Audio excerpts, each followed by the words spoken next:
à vous saluer tous. Je suis votre bien-aimé, le docteur Guy Roger Bassafoula.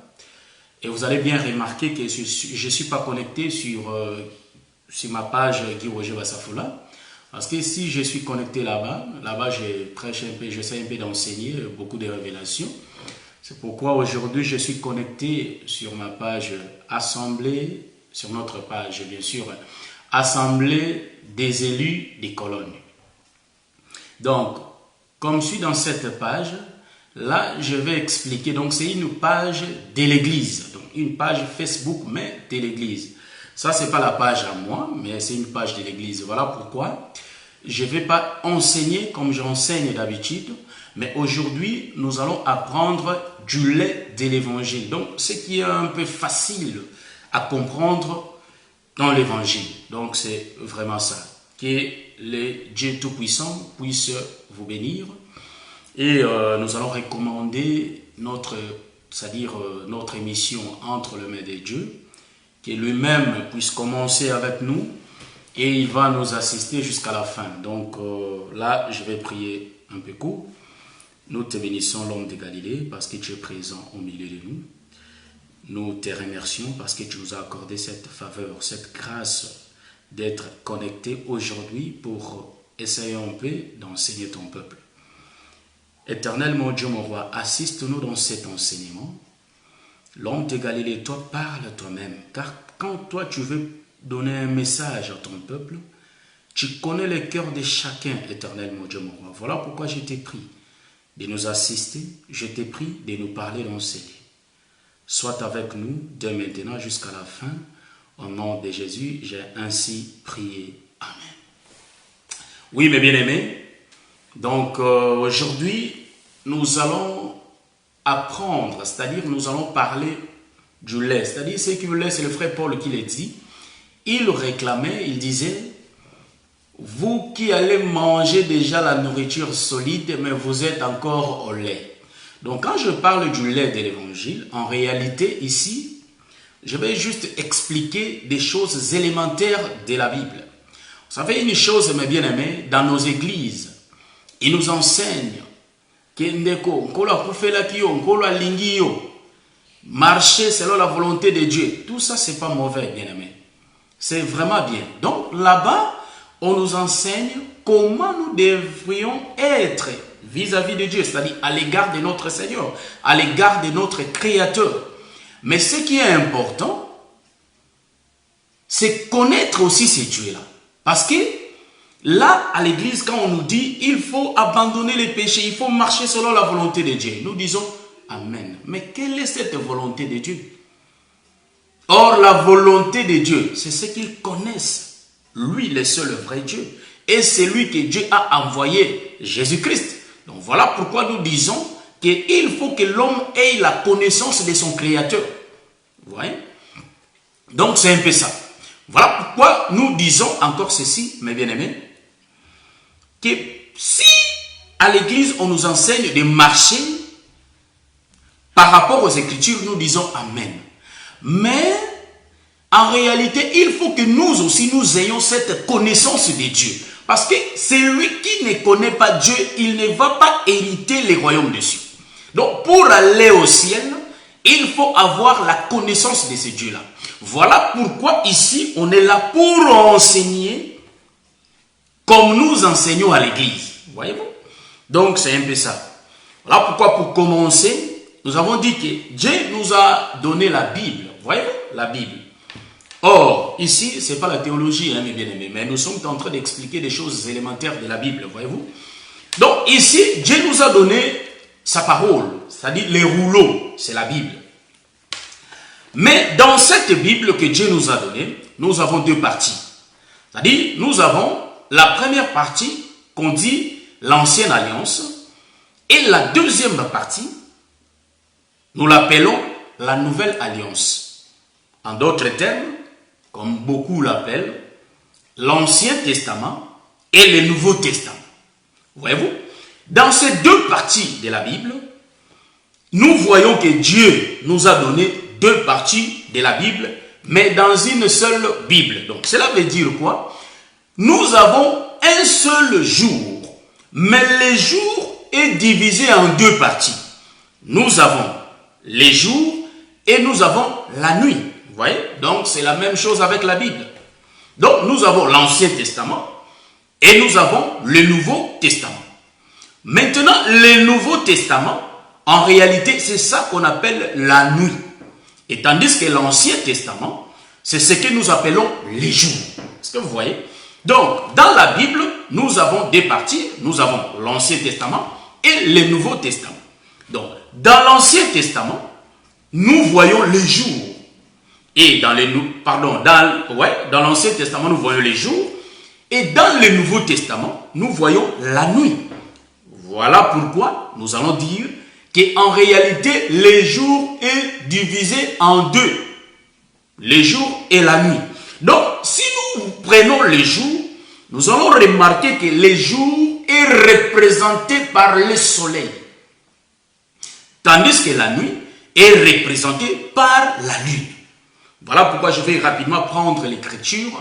Nous sommes dans le livre de Genèse. Je vais lire rapidement. Ce sont des choses élémentaires, mais très, très importantes à comprendre. Nous allons prendre le livre de Genèse, chapitre 1, le verset 14. Je vais descendre jusqu'au 16e verset. La Bible dit ceci.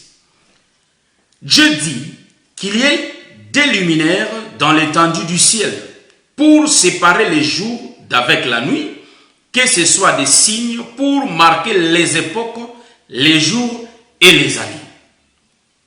Verset 15. Et qu'ils servent de luminaires dans l'étendue du ciel pour éclairer la terre. Et cela fut ainsi. Verset 16. Dieu fit les deux grands luminaires, le plus grand luminaire pour présider au jour et le plus petit luminaire pour présider à la nuit. Il fit ainsi les étoiles. Amen. Donc ici, nous allons comprendre, Dieu avait créé, il avait fait deux grands luminaires. Or, les deux grands luminaires avaient leur utilité. Donc, leur objectif était d'éclairer les jours et d'éclairer la nuit. Donc, Dieu ne pouvait pas laisser les jours dans les ténèbres et la nuit dans les ténèbres. Voilà pourquoi Dieu avait créé deux luminaires. Or, les deux luminaires, il avait dit le plus grand luminaire, c'était bien le soleil. Et Dieu a dit que le soleil va présider les jours. Donc, le président de la journée, c'est le soleil. Et il va dire que la lune, elle va présider la nuit. Voyez-vous? Donc, nous voyons automatiquement, dans l'enseignement que je suis en train de donner, automatiquement, nous allons comprendre que dans les deux alliances, Dieu s'est représenté dans l'Ancien Testament comme le soleil. Et dans dans le Nouveau Testament, ou soit dans la Nouvelle Alliance, Dieu s'est représenté étant la lune. Vous voyez? Donc nous avons deux grands luminaires, c'est-à-dire nous avons le plus grand luminaire qui est le soleil et le petit luminaire qui est la lune. Donc nous avons l'Ancien Testament et nous avons le Nouveau Testament. Mais qu'est-ce que nous allons remarquer? Vous savez que la lumière du soleil est vraiment efficace. Si bien que l'homme a des difficultés de regarder le soleil pendant que le soleil est en train de présider sa journée. Il est difficile à l'homme de lever ses yeux et regarder le soleil. Parce qu'il frappe tellement très fort, si bien que l'homme a peur de perdre ses yeux pour regarder le soleil. Voyez-vous? Donc nous allons comprendre ceci, que l'homme a des difficultés pour comprendre l'ancienne alliance. Pourquoi? Car l'ancienne alliance est l'image du soleil. Est-ce que vous voyez ça? Je vais vous dire une chose. À l'église, souvent dans nos églises, si vous partez dans nos églises, partout, les assemblées, vous partez dans des églises des réveils, des catholiques, des protestants, partout, mes bien-aimés, ils nous prêchent que la doctrine. Vous voyez? Ils parlent que de la doctrine. Mais Dieu ne se limite pas seulement dans la doctrine. Tandis que Dieu a 4 façons de parler. Vous voyez? Donc Dieu ne se limite pas toujours dans la doctrine. Voilà pourquoi dans la doctrine, l'homme ne peut pas avoir assez de la connaissance. Pour que l'homme ait de la connaissance, il faut que cette église ait les 4 parlers. Vous voyez? S'il y a les 4 parlers dans cette église, c'est là où les hommes auront la connaissance. Or, nous allons remarquer plusieurs. Ils sont dans les églises, ça fait 15 ans, 20 ans, 17 ans. Mais ils ne savent pas défendre la parole de Dieu. Or, la parole, c'est Jésus. Quand on nous enseigne Jésus, il faut que nous ayons cette capacité de lui défendre. Est-ce que vous voyez ça? Parce que si nous vérifions les Écritures, même les bien-aimés Paul, ils avaient fait des débats. Vous voyez? Donc, voilà pourquoi même l'Écriture dit dans le livre de Jean, chapitre 17, le verset 3, la Bible dit, je vais lire ça rapidement, pour que nous ayons vraiment la bonne compréhension. Je prends le livre de Jean, chapitre 17. Rapidement. Ça dit, nous allons faire beaucoup d'émissions. Ça, c'est l'introduction seulement nous sommes en train de faire. Et dans nos émissions, nous ne serons pas aussi si longues, non plus. Nous allons faire des émissions de 20-25 minutes à 30 minutes, donc on ne sera pas vraiment si longue. Si bien que le Seigneur est avec nous, donc on va faire beaucoup de séries des émissions avec nos enseignements élémentaires, c'est-à-dire nos enseignements élémentaires. Je prends l'écriture rapidement. Jean chapitre 17, le verset 3. Or, la vie éternelle, c'est qu'ils te connaissent, toi le seul vrai Dieu, et c'est lui que tu as envoyé, Jésus-Christ. Vous voyez?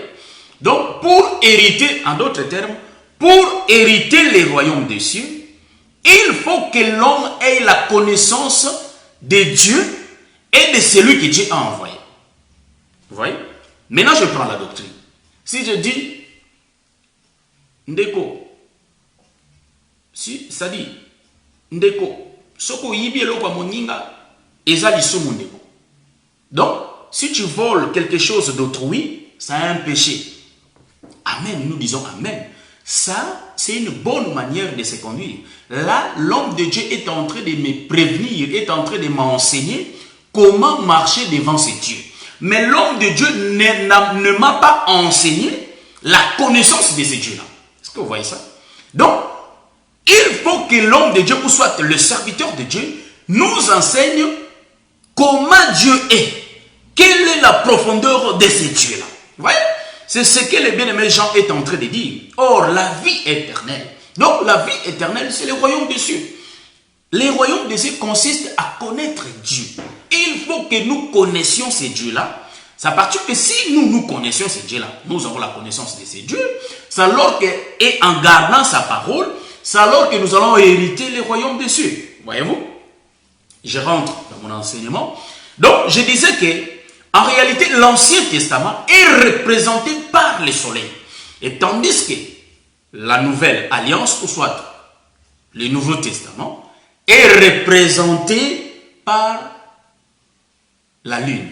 Donc, ici, nous allons dire, donc, l'Ancien Testament, c'est les jours, tandis que la Nouvelle Alliance, ou soit le Nouveau Testament, c'est la nuit. Vous voyez? Donc, ici, même Dieu lui-même, il a fait la part des choses, de savoir que la nuit, là, c'est le soleil qui est en train de présider. Et tandis que, la journée, c'est le soleil qui est en train de présider, tandis que la nuit, c'est la lune. Vous voyez? Or, qui est ce soleil? Vous voyez? Parce que je suis en train de parler du soleil. Qui est ce soleil? Là, je prends l'écriture pour démontrer qui est le soleil. Nous sommes dans le livre des Psaumes, chapitre 84, le verset 12. Je vais rapidement prendre l'écriture pour vous expliquer, ou soit pour vous dire tout ce que je suis en train de dire ici. Ce n'est pas moi, mais c'est les Écritures. Voyez-vous? Ce sont les Écritures qui sont en train de parler, pas moi. Ouais. Je prends le livre des Psaumes rapidement. Psaume chapitre 84. Nous prenons le verset 12.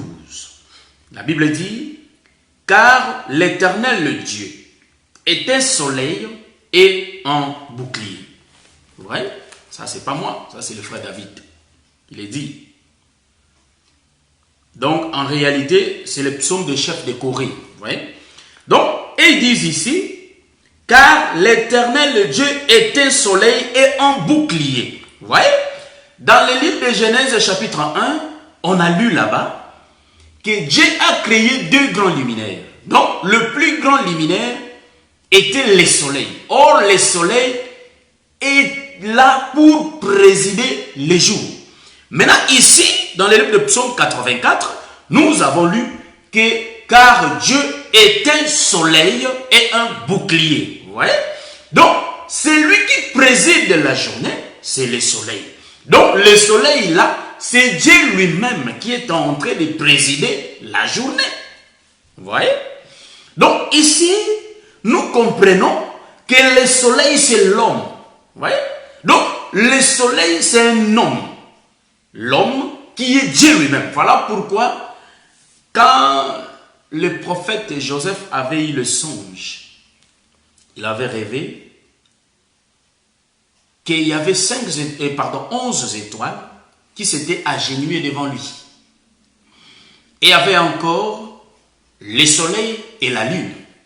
Là, c'était son deuxième songe. Vous voyez? Maintenant, le Père était venu pour interpréter le songe de Joseph. Vous voyez? Or, quand Jacob a interprété le songe, il avait dit, est-ce que moi et ta mère? Donc, l'interprétation de Jacob était que lui représentait le soleil dans le songe de son fils. Vous voyez? Maintenant, le bien-aimé, ici le bien-aimé de Corée, ou soit David, c'est-à-dire les psaumes, nous dit ici qu'en réalité, le soleil, c'est Dieu lui-même. Donc, Dieu a parlé dans l'ancienne alliance. Voilà pourquoi je dis aussi que dans la Bible ici, ce n'est pas l'homme qui est en train de parler, mais c'est Dieu lui-même qui parle. Or, c'est Dieu lui-même qui préside dans sa parole. Voilà pourquoi, même ce Dieu-là, il avait envoyé ses serviteurs. Il a précisé lui-même que non, vers le matin, il avait envoyé ses serviteurs, les prophètes. Donc, nous avons les prophètes du matin et nous avons les prophètes du soir. Voyez-vous? Donc, celui qui vient la journée, c'est un serviteur de la journée, ou soit du jour. En d'autres termes, le soleil qui est représenté par Dieu lui-même, en réalité, c'était Dieu qui parlait dans l'ancienne alliance, lui-même étant le soleil.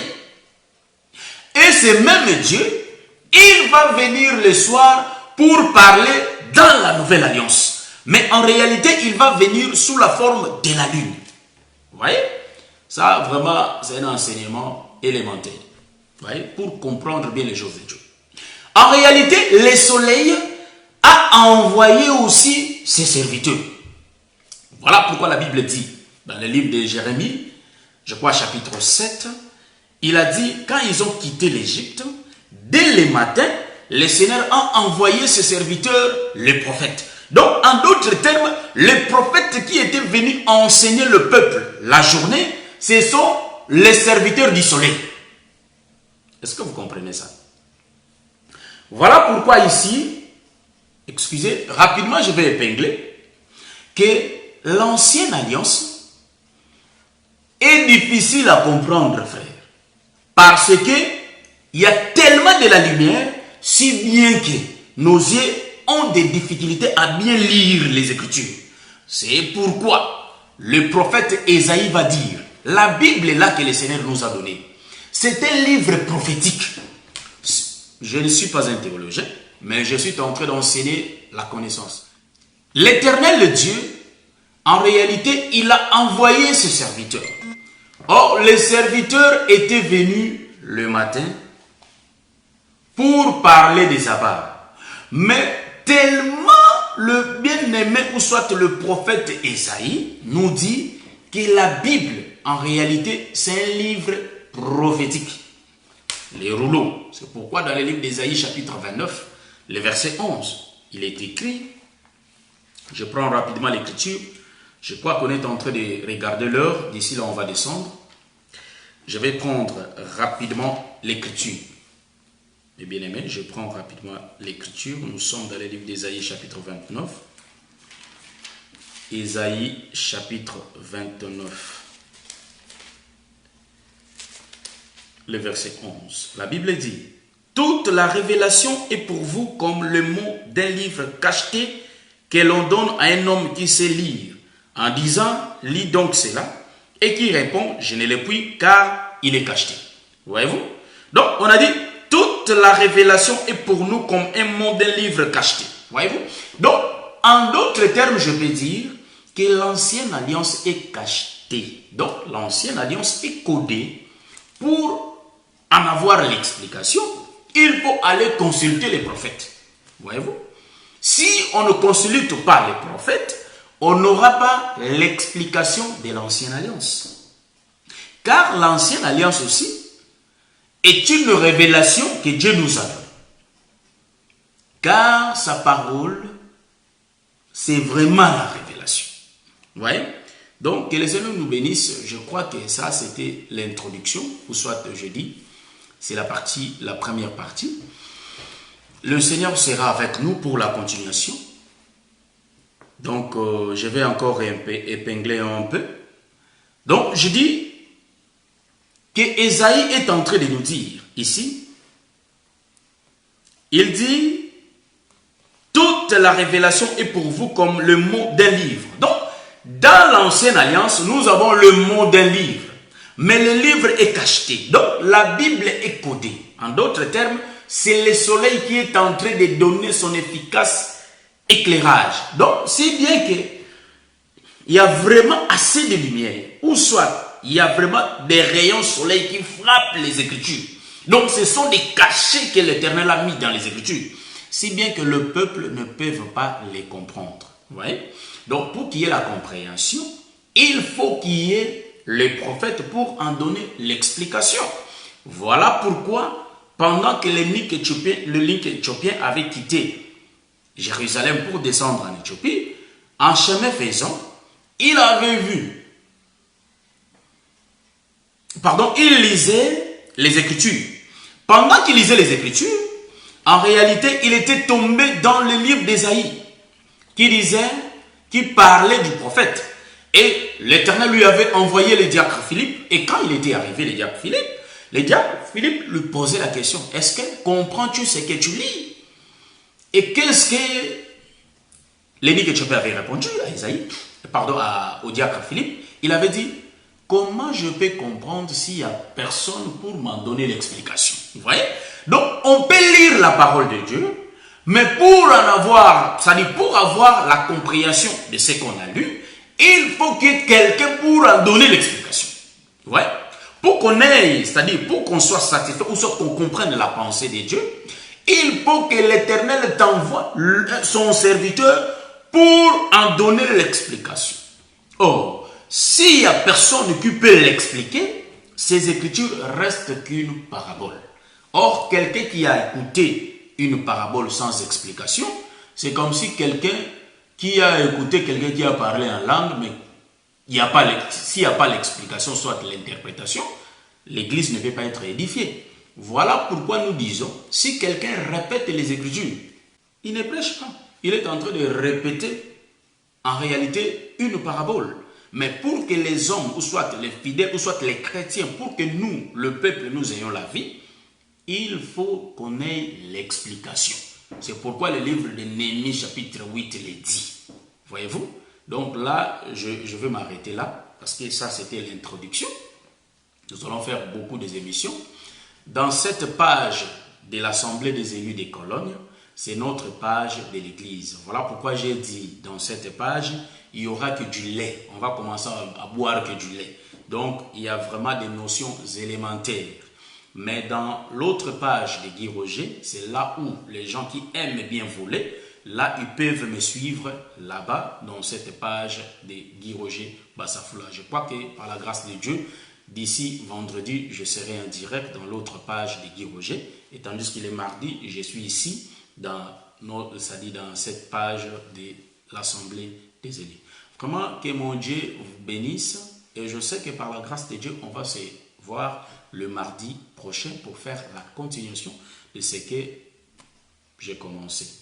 Et par la grâce de Dieu, je vous invite le vendredi à 20 h de me suivre pour faire la continuation des enseignements qu'on avait commencé dans l'autre page de Guy Roger Bassafoula. Vraiment que mon Dieu vous bénisse.